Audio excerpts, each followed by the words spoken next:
Family అంటే బరువు కాదురా. ఆ రిలేషన్షిప్ లో వాళ్ళ సపోర్ట్ ఉంటే ఏ గోల్ అయినా ఈజీగా అచీవ్ చేయొచ్చు. మావి గారు, మీరు ఆవేశంలో ఉన్నట్టున్నారు.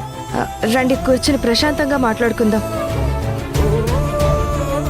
కూర్చుని మాట్లాడుకోవడానికి రాలేదమ్మా, తేల్చుకుని వెళ్ళడానికే వచ్చాను.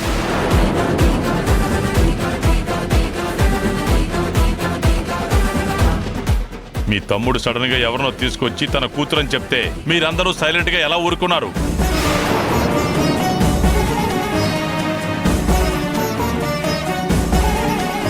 ఇదేంట్రా అని మీ తమ్ముడిని నిలదీయకుండా అందరూ ఆ పిల్లకి వంత పడి సపోర్ట్ చేసుకుంటూ ఇంకా బాగా చూసుకుంటున్నారు. ఇప్పుడు ఈ పిల్ల ఉన్నదాన్ని బట్టి చూస్తుంటేనే నాకు అర్థమవుతుంది.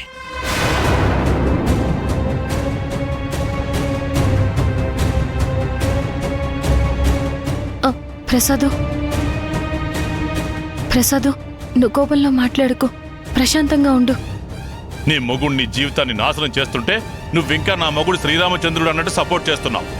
కన్న తండ్రిగా నేను నా కూతురు జీవితం నాశనం అవుతుంటే ప్రశాంతంగా ఉండలేను. నేనిప్పుడు నీ మాట వినే పరిస్థితిలో లేను. కాసేపు నువ్వు సైలెంట్ గా ఉండు.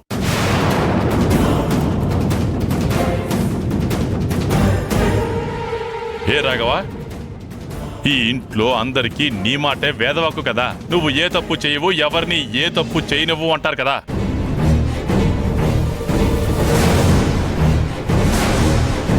మరి ఇప్పుడేంటి? ఈ ఇంట్లో ఏం జరుగుతుంది?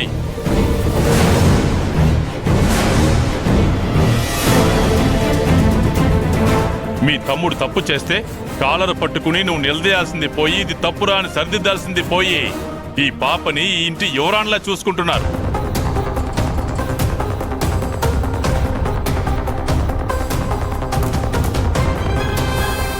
ప్రేమ కురిపించడం, కొత్త బట్టలు వేసి అందంగా అలంకరించడం భలే ఉందయ్యా.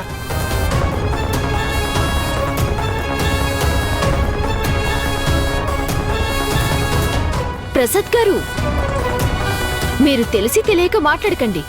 ఈ పాపని మేమేం నెత్తిన పెట్టుకోలేదు.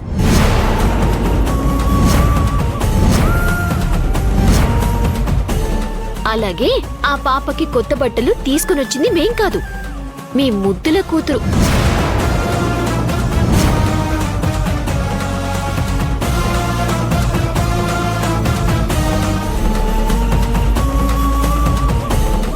ఈవిడే ఆ పాపని నెత్తిన పెట్టుకుంటుంది. ఈవిడే ఆ పాపని అందంగా అలంకరించుకుని మురిసిపోతుంది. ఏదైనా అనాలి అనుకుంటే మీరు మీ అమ్మాయినానండి, మా ఆయన్ని కాదు.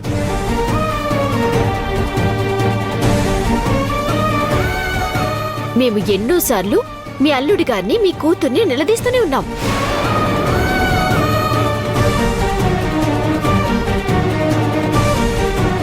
కానీ వాళ్ళ సైడ్ నుంచి ఎలాంటి సమాధానం లేదు.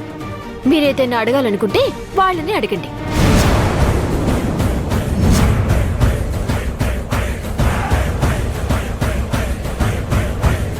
ప్రసాద్, నీతో 5 నిమిషాలు మాట్లాడాలి. లోపలికి వెళ్ళి మాట్లాడుకుందాం రా. ఆగమ్మా, దాగుడు మూతలేం అవసరం లేదు. ఏం మాట్లాడుకున్నా ఇక్కడే అందరి ముందు తేల్చుకుందాం. ప్లీజ్ ప్రసాద్, ఈ ఒక్కసారికి నా మాట విను. రా ప్రసాద్, రా రా.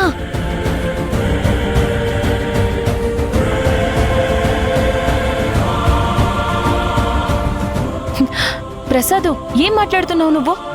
చూడు భూమి, నువ్వు పుట్టిన దగ్గర నుంచి ఏ రోజు కూడా నేను నీ మాట కాదనలేదు. నీ ఆనందమే నా ఆనందం అనుకున్నాను. అలా అనుకునే నీకు మాధవ్ కంటే గొప్ప గొప్ప సంబంధాలు వచ్చినా నువ్వు మాధవ్కి మనసిచ్చావని మాధవ్కి నీకు పెళ్లి చేశాను.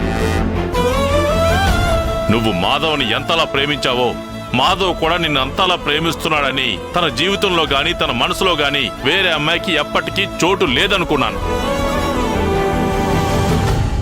నాకు తెలిసి నువ్వు కూడా ఇన్ని రోజులు అదే భ్రమలో ఉండుంటావు కదా. ఇప్పటికీ కూడా నువ్వు అదే భ్రమలో ఉన్నావని నాకు తెలుసు.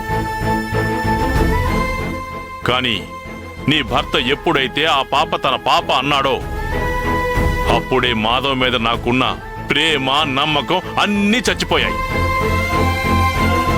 ఎప్పుడైతే మాధవ్ తీసుకొచ్చిన బిడ్డని ఎవరోని నిలదీయకుండా ఇంటిల్లపాతి పాపని సొంత మనవరాల్లాగా, సొంత మేనకోడల్లాగా చూసుకుంటున్నారో అప్పుడే నాకు ఈ కుటుంబం మీద గౌరవం పోయింది.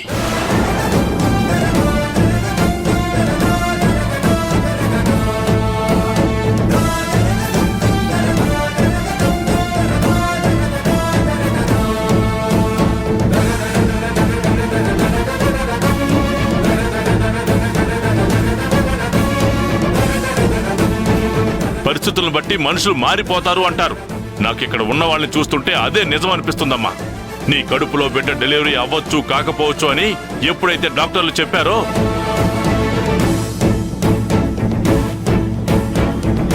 వాళ్ళు మనసు మార్చుకున్నట్టున్నారు. అందుకే మాధవ్ తీసుకొచ్చిన ఆ అమ్మాయిని మనవరాల్లాగా చూస్తున్నారు.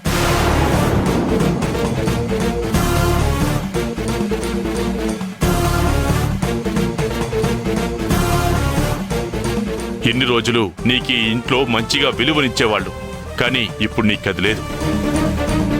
నీ భర్త చేసిన తప్పుని మోయాల్సిన అవసరం నీకేంటమ్మా? నీ భర్త నీకు మాత్రమే ప్రేమను పంచేవాడు అయి ఉండాలి, కానీ ఇలా అందరికీ ప్రేమను పంచేవాడు అయి ఉండకూడదు.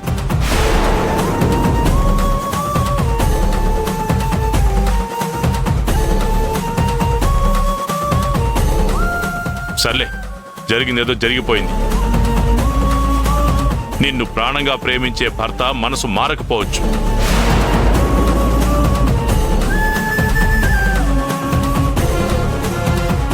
కానీ ఈ తండ్రి మనసు ఎప్పటికీ మారదమ్మా.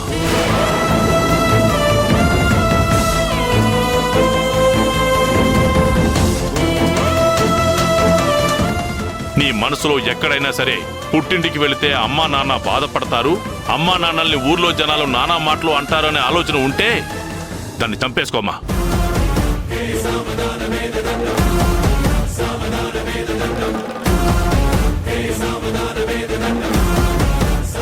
మేము బాధపడము, నువ్వు బాధపడాల్సిన అవసరం అంతకంటే లేదు.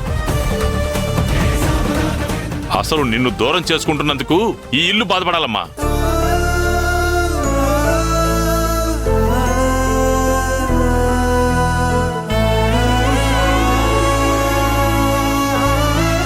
అయినా నువ్వు ఈ ఇంటికి వచ్చిన దగ్గర నుంచి ఏం సుఖపడ్డావని? ఈ ఇంటికి వచ్చిన దగ్గర నుంచి నువ్వు కష్టాలతో కన్నీళ్లతో సహవాసం చేస్తూనే ఉన్నావు కదా.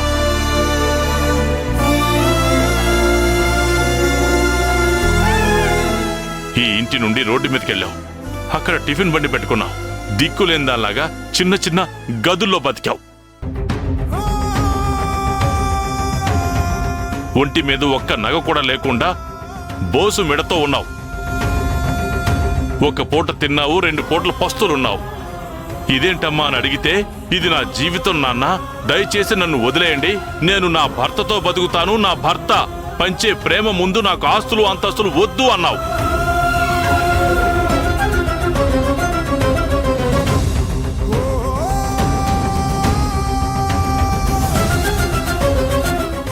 కానీ ఈరోజు నీకు ఆ ప్రేమ దూరమైంది కదమ్మా.